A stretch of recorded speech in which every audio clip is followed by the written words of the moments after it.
Yes, glaucoma का treatment है। Glaucoma को हम ट्रीट कर सकते हैं, क्योर नहीं कर सकते। जो तो नजर काले मोतिये की वजह से चले गई वो वापस नहीं आएगी। जो नर्व्स, जो फाइबर्स नर्व के डैमेज हो गए हैं, अब वो वापस तो जिंदा नहीं हो सकते हैं। तो जो डैमेज डन है, जो विजन लॉस है, वो वापस नहीं आएगा। बट जितना बचा हुआ है वो बचा रहे, वो ही हमारी कोशिश होती है। उसमें सबसे पहले हम ट्रीटमेंट में देते हैं आई ड्रॉप्स। ग्लूकोमा की बहुत सारी मेडिकेशंस आजकल अवेलेबल है, कम से कम 5 to 6 types of different drugs available हैं। अगर एक सूट नहीं करता तो हम उसको स्विच कर सकते हैं दूसरे ड्रग पे, एंड इसकी मल्टीपल ड्रग्स भी चलते हैं पेशेंट्स के। बट ऑफ कोर्स ये इतने सारी दवाइयां जब आंख में चलती हैं तो इनके साइड इफेक्ट्स हो सकते हैं। पेशेंट को ऑक्यूलर सरफेस डिजीज हो सकती है, जो आपकी आंख का ऑक्यूलर सरफेस है उसमें इचिंग हो सकती है, इरिटेशन हो सकती है, रेडनेस हो सकता है। तो इन सब ड्रग्स के साइड इफेक्ट्स हो सकते हैं। तो इन दैट केस क्या करें? तो हमारे पास नेक्स्ट ट्रीटमेंट ऑप्शन होता है सर्जरी।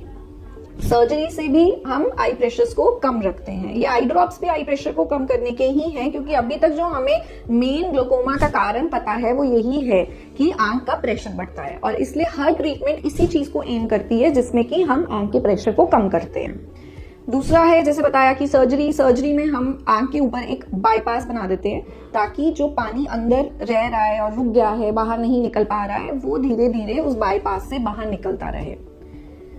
यूजुअली ये जो सर्जरीज होती हैं ग्लूकोमा की, ये अच्छा इनका सक्सेस रेट है, बट ये डिपेंड करता है पर्सन टू पर्सन। कईयों में ये 10 साल भी चल सकती है, कईयों में 5 साल, और यूजुअली उस टाइम पीरियड के बाद 1 या 2 मेडिकेशंस की जरूरत पड़ ही जाती है। आजकल जो सबसे नया ट्रीटमेंट आया है वो है MIGS, जिसमें कि आई स्टेंट है। आई स्टेंट एक बहुत ही माइक्रो डिवाइस है जिसको आंख के अंदर प्लेस कर देते हैं, जिसके रिजल्ट्स अभी काफी अच्छे आ रहे हैं, जिससे प्रेशर्स काफी लो रह रहे हैं पेशेंट्स में, और वो मेडिसिन फ्री भी हो रहे हैं। तो इसको जब आई में प्लेस कर देते हैं तो वो एक तरह का पैसेज बन जाता है, जिसके थ्रू अगेन पानी बाहर निकलता रहता है।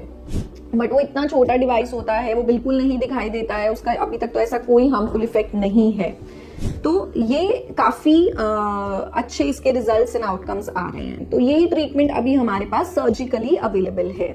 But all of this it does help in controlling your glaucoma, और उसको आगे बढ़ने से वो रोकता है, ताकि पेशेंट की जो विजन है, एटलीस्ट जब तक लाइफ एक्सपेक्टेंसी है, उसकी विजन मेंटेन रहे। ये ही अल्टीमेट गोल ऑफ ट्रीटमेंट रहता है। बाकी हमने और भी बहुत वीडियोस में ग्लूकोमा के रिस्क फैक्टर्स की बात करी हुई है, जो आप देख सकते हैं। And with all this knowledge आप आई मंत्रा में आके अपना चेकअप फॉर ग्लूकोमा करवा सकते हैं। Thank you.